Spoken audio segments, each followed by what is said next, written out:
ونستعينه ونستغفره ونؤمن به ونتوكل عليه ونعوذ بالله من شرور أنفسنا ومن سيئات أعمالنا من يهده الله فلا مضل له ومن يضلله فلا هادي له ونشهد أن لا إله إلا الله وحده لا شريك له ونشهد أن سيدنا محمدا عبده ورسوله صلى الله تعالى عليه وسلم فإن خير الحديث كتاب الله وخير الهدي هدي محمد صلى الله عليه وسلم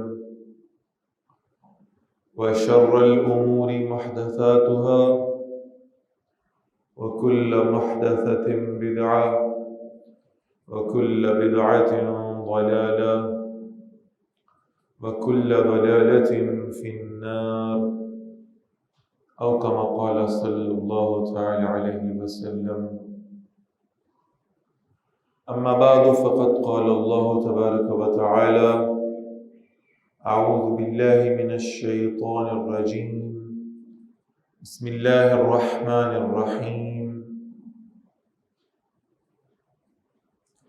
وما أرسلنا من رسول إلا ليطاع بإذن الله ولو أنهم إذ ظلموا أنفسهم جاءوك فاستغفروا الله واستغفر لهم الرسول لوجدوا الله توابا رحيما فلا وربك لا يؤمنون حتى يحكموك فيما شجر بينهم ثم لا يجدوا في أنفسهم حرجا مما قضيت ويسلموا تسليما صدق الله العظيم رب اشرح لي صدري ويسر لي أمري واحلل عقدة من لساني يفقهوا قولي واجعل لي وزيرا من أهلي اللهم ربنا ألهمنا رشدنا وأعذنا من شرور أنفسنا اللهم أرنا الحق حقا وارزقنا اتباعه وأرنا الباطل باطلا وارزقنا اجتنابه آمین یا رب العالمین۔ سامعین محترم،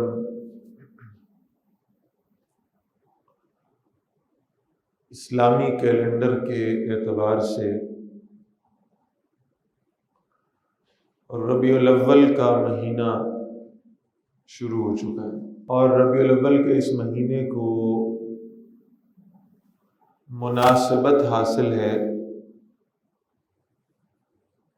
نبی اکرم صلی اللہ علیہ وسلم کی ولادت سے بھی اور آپ علیہ السلام کی رحلت سے بھی۔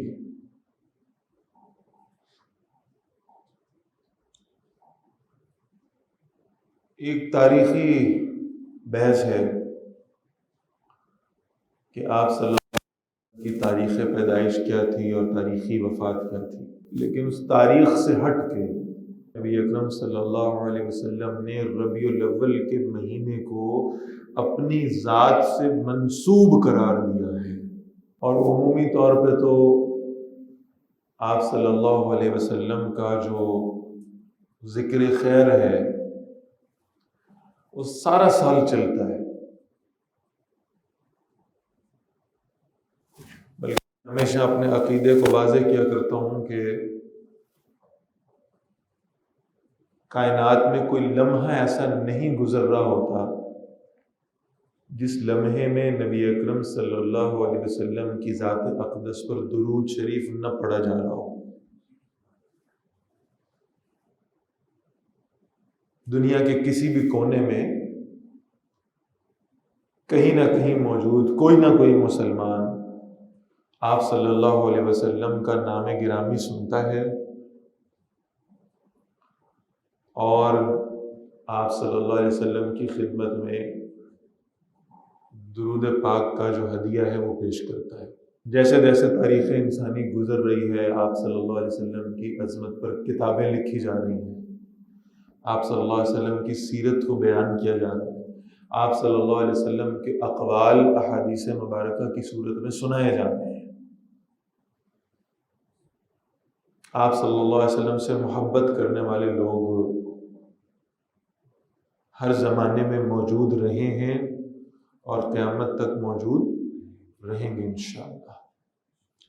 اس امت کے خون میں اللہ تعالیٰ نے نبی اکرم صلی اللہ علیہ وسلم کی محبت پیدا فرمائی ہے۔ تو میں نے عرض کیا کہ اس ماہ مبارک میں رسول اللہ صلی اللہ علیہ وسلم کی ولادت بھی ہے اور اسی مہینے میں آپ صلی اللہ علیہ وسلم کی رحلت بھی ہے۔ تو سارا سال نبی اکرم صلی اللہ علیہ وسلم کے تذکرے چلتے ہیں، اور اس مہینے میں یعنی ربیع الاول میں آپ صلی اللہ علیہ وسلم کے تذکرے، آپ کا ذکر خیر، آپ کی عظمت اور شان کا بیان، آپ صلی اللہ علیہ وسلم سے محبت کا اظہار اور زیادہ بڑھ جاتا ہے۔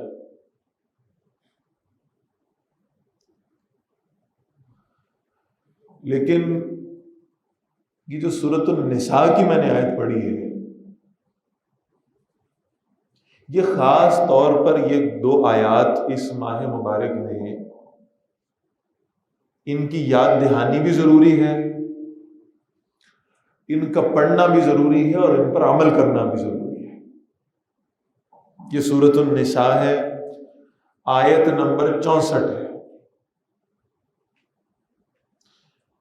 اللہ رب العالمین فرماتے ہیں، اعوذ باللہ من الشیطان الرجیم، وما ارسلنا من رسول الا لیطاع باذن اللہ۔ ہم نے اپنے رسول صلی اللہ علیہ وسلم کو دنیا میں صرف اس لیے بھیجا ہے کہ ان کی اطاعت کی جائے، فرما برداری کی جائے۔ اور یہ ذہن میں رکھنے کی بات ہے کہ اطاعت محبت کے ساتھ ہے، کراہت کے ساتھ نہیں ہے۔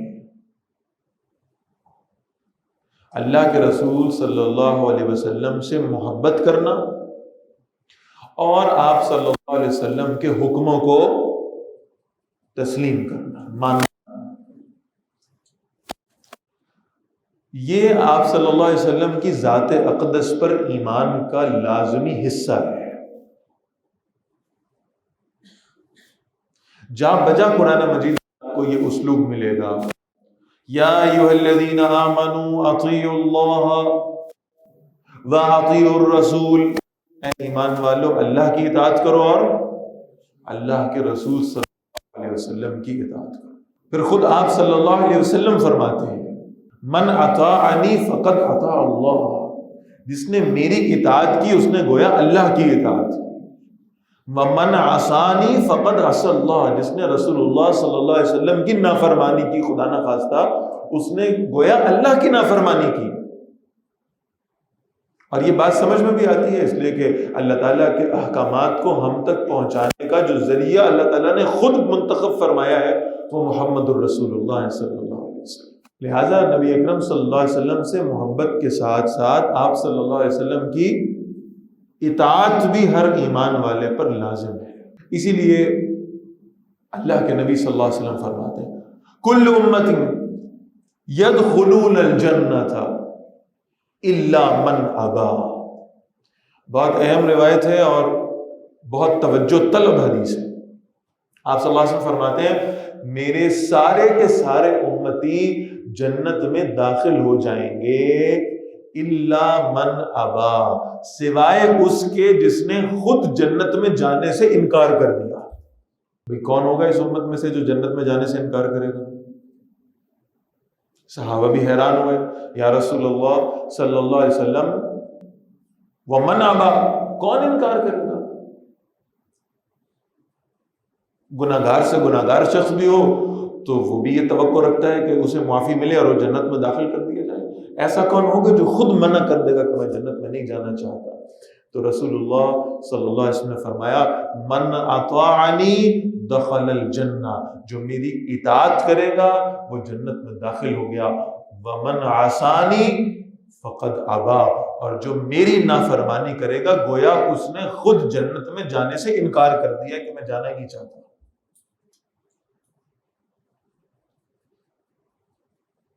یعنی نبی اکرم صلی اللہ علیہ وسلم کی اطاعت کرنا جنت میں جانے کا راستہ ہے، اور آپ صلی اللہ علیہ وسلم کی نافرمانی گویا ایسے ہے کہ انسان خود جنت میں جانے سے انکار کر دے، وہ جہنم کے راستے کو پسند کرے۔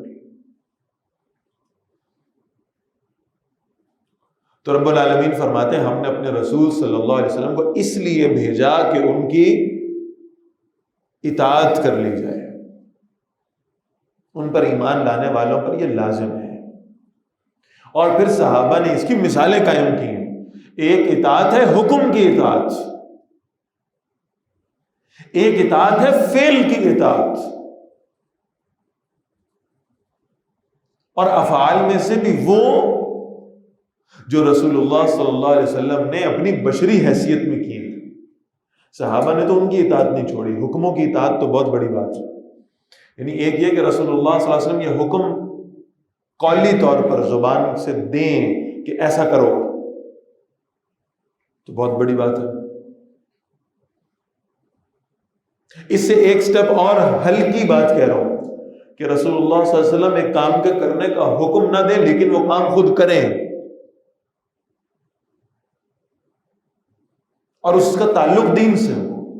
اس سے بھی ہلکی بات کہہ رہا ہوں، باریک بات، کہ رسول اللہ صلی اللہ علیہ وسلم ایک کام سر انجام دے اور اس کا تعلق رسول اللہ صلی اللہ علیہ وسلم کی بشری حیثیت سے ہو، وہ دین کے اندر فرض یا واجب کی حیثیت رکھتا ہو بلکہ سنت کی حیثیت بھی نہ رکھتا ہو۔ صحابہ نے ایسے کام کو بھی اپنی زندگی میں شامل کیا ہے۔ متعدد روایات آتی ہیں اور ساری حضرت عبداللہ بن عمر سے رضی اللہ تعالی۔ عبداللہ بن عمر سیدنا عمر بن خطاب رضی اللہ تعالیٰ عنہ کے بیٹے ہیں، صحابی رسول ہیں۔ متعدد روایات ہیں۔ عبداللہ بن عمر رضی اللہ تعالیٰ ذوالحلیفہ کے مقام پہ پہنچے، وہاں 2 رکعت نماز ادا کی۔ لوگوں نے پوچھا یہاں کیوں پڑھ رہے ہیں نفل؟ کہا مجھے نہیں پتا، مجھے اتنا معلوم ہے کہ میں نے اپنے نبی صلی اللہ علیہ وسلم کو یہاں 2 نفل پڑھتے دیکھا تھا، جب جب میں اس مقام سے گزرتا ہوں 2 نفل ادا کرتا ہوں۔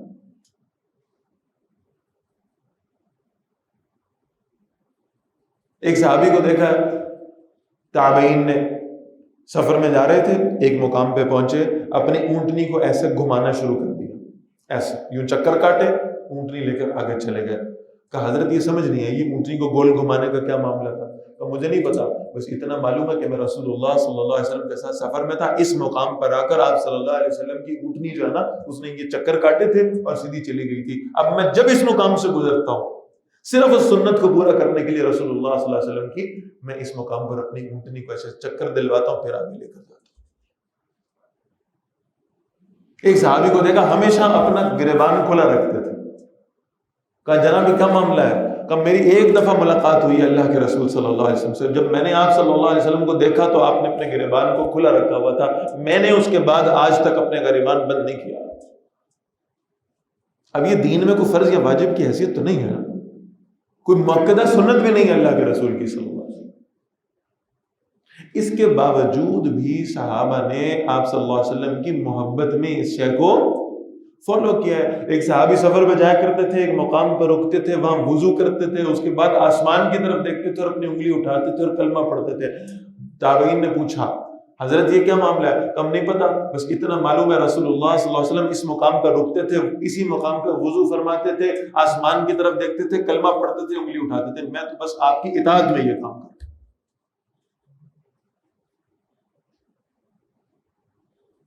یہ ہے رسول اللہ صلی اللہ علیہ وسلم سے محبت کا حقیقی مفہوم۔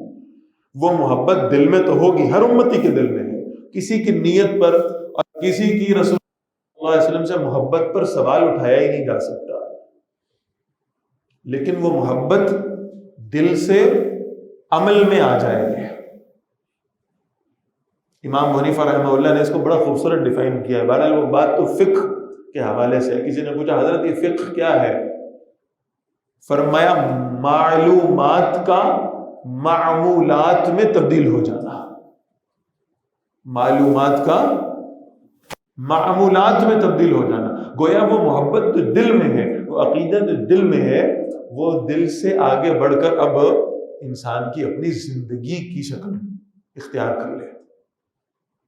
انسان اپنے آپ کو ڈھال لے اس سانچے میں جو عطا فرمایا محمد الرسول اللہ صلی اللہ علیہ وسلم. اور یہ بڑی سادہ سی بات ہے. اگر ہماری زندگیاں اس سانچے میں ڈھل جائیں تو اللہ کے محبوب کی نقل کرنے والا یا اس راستے میں چلنے والا وہ اللہ کو محبوب قرار پائے گا کہ نہیں؟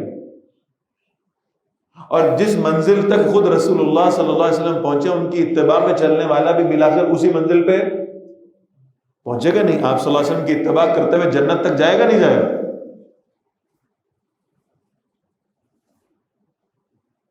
تو نبی اکرم صلی اللہ علیہ وسلم سے محبت اور آپ صلی اللہ علیہ وسلم کی اطاعت. اور اس اطاعت میں اس بات عرض کر دوں،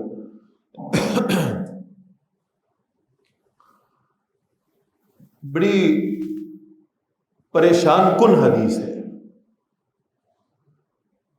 اس حدیث کو سن کے پریشانی میں مبتلا ہونا چاہیے. اور معلوم ہے کہ یہ حدیث مبارکہ گویا آج ہی کے دور کے حوالے سے، اس لیے کہ محدثین نے اسے باب الفتن میں رکھا ہے، فتن کے دور کے حوالے سے. اللہ کے رسول صلی اللہ علیہ وسلم فرماتے ہیں ان قریب تم ایک شخص کو دیکھو. ایک شخص سمجھاد ہے، ایسے بہت سارے ہو سکتے ہیں. ان قریب تم ایک شخص کو دیکھو اس حالت میں کہ اس کا پیٹ بھرا ہوا ہوگا، اس کا لباس بڑا اچھا ہوگا، وہ آ کر منبر پہ بیٹھے گا، اس کی باتیں لوگوں کو اچھی معلوم ہوں گی، اور وہ لوگوں کو کہے گا ہمارے لیے اللہ کا قرآن کافی ہے، ہمیں قرآن مجید کے سوا اور کسی شے کی ضرورت نہیں ہے. اور تمہیں اس کی باتیں اچھی محسوس ہوں گی. بھلی بات تو صحیح کہہ رہا ہے. اچھا لباس پہننے والا بھرے ہوئے پیٹ کے ساتھ اور آگے گفتگو کر رہا ہے، کھانے پینے والا، اچھے گھرانے سے تعلق رکھنے والا، گویا کوئی انٹلیکچوئل آدمی ہے، اور یہ لوگوں کو کہہ رہا ہے ہمیں اللہ کا قرآن کافی ہے. بھائی ہمیں اللہ کا قرآن کافی ہے. حدیث میں کوئی ذکر نہیں ہے کہ اس نے رسول اللہ صلی اللہ علیہ وسلم کی حدیث یا سنت کا انکار کیا ہو، یہ ذکر نہیں ہے. لیکن وہ بار بار کیا کہہ رہا ہے؟ ہمیں اللہ کا قرآن کافی ہے. زبان سے حدیث کا انکار نہیں کر رہا، لیکن ظاہر ہے اس کے سامنے بیٹھنے والے لوگ یہ جانتے ہیں کہ اللہ کے رسول صلی اللہ علیہ وسلم کی حدیث میں جو ہے نا وہ اختلاف بھی ہے، اس میں ضعیف روایات بھی ہیں، اس میں حسن بھی ہیں، اس میں صحیح بھی ہیں، اس میں مرفوع بھی ہیں، مقطوع بھی ہیں، موقوف بھی ہیں. اب کیا کرے بھائی؟ یہ تو عام آدمی کے لیے بڑی مشکل ہو جائے گی. لہذا وہ شخص لوگوں کو تلقین کرتا ہے کہ ہمارے لیے اللہ کا قرآن کافی ہے.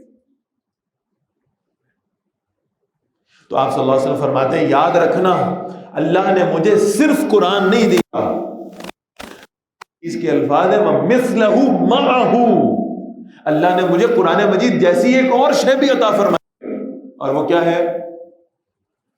اللہ صلی اللہ علیہ وسلم کی حدیث ہے. ہمیشہ سے اہل سنہ والجماعہ کا یہ عقیدہ رہا ہے کہ رسول اللہ صلی اللہ علیہ وسلم پر جو وحی اتری ہے اس میں جو وحی جلی ہے وہ قرآن مجید ہے، وحی خفی کی حیثیت آپ صلی اللہ علیہ وسلم کی احادیث کو حاصل ہے.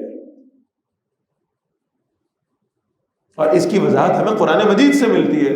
اللہ تعالیٰ فرمانے ہیں نبی اکرم صلی اللہ علیہ وسلم کچھ اپنی مرضی سے نہیں کہتے، بلکہ جو فرماتے ہیں وہ کیسے فرماتے ہیں؟ جو اللہ کی جانب سے انہیں وحی کیا جاتا ہے.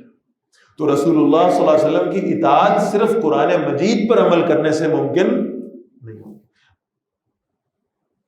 تو آج کے دور میں ایسے لوگ موجود ہیں، میں کوٹ ان کوٹ حدیث کے الفاظ پڑھ رہا ہوں کہ اللہ کے رسول صلی اللہ علیہ وسلم فرماتے ہیں وہ شخص آ کر تمہیں کہے گا ہمیں اللہ کا قرآن کافی ہے، تم قرآن کے حلال کو حلال سمجھو، تم قرآن کے حرام کو حرام جانو، یہ تمہارے لیے کافی ہو جائے گا. گویا یہ کہ وہ رسول اللہ صلی اللہ علیہ وسلم کی سنتوں سے اور احادیث سے لوگوں کو ہٹا رہا ہے. اسی کو علماء نے نام دیا ہے، یہ پچھلے زمانے میں آج سے کچھ چند سال پہلے تک اسے کہا جاتا تھا یہ انکار حدیث ہے۔ لوگ دانشور بنے اور انہوں نے عوام الناس کو، اس امت کو یہ تلقین کی کہ حدیث کا انکار کر دیں، حدیث کی کوئی اہمیت ہی نہیں ہے، اور حدیث دین میں کوئی درجہ ہی نہیں رکھتی خدا نہ خواستہ، اور حدیث تو اصل میں اس دور کے لیے قابل عمل تھی، آج کے دور کے لیے نہیں ہے، اور حدیث جو ہے وہ محفوظ نہیں ہے معاذ اللہ۔ اس طرح کی باتیں امت کے اندر پھیلانے کی کوشش کرنا، یہ آج سے چند سال پہلے تک تھا۔ میں بڑی ذمہ داری سے ایک جملہ کہہ رہا ہوں کہ آج کے دور میں آپ کو زبان سے حدیث کا انکار کرنے والے لوگ میسر نہیں آئیں گے، بہت چھپے ہوئے اور کم ہیں۔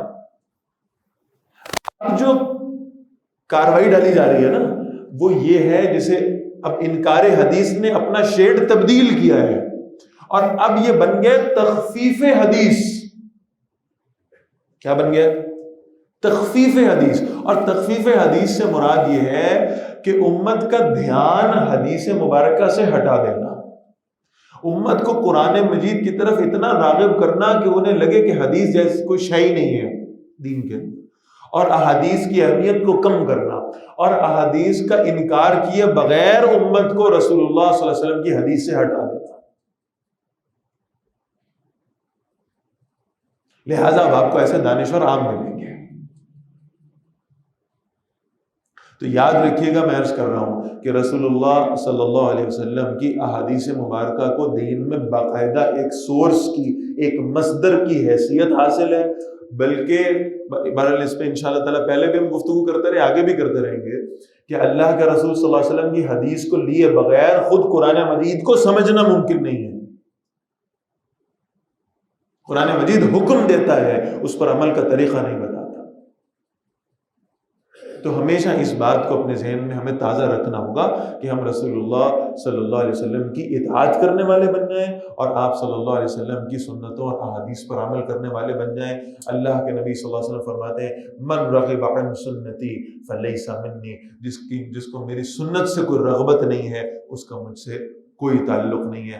اللہ کے رسول صلی اللہ علیہ وسلم سے تعلق مضبوط کرنے کے لیے سنت رسول سے تعلق مضبوط کرنا ضروری ہے۔ اللہ تعالیٰ مجھے اور آپ کو اس کی توفیق عطا فرمائے۔ اقول قولی ھذا واستغفر اللہ لی ولکم ولسائر المسلمین والمسلمات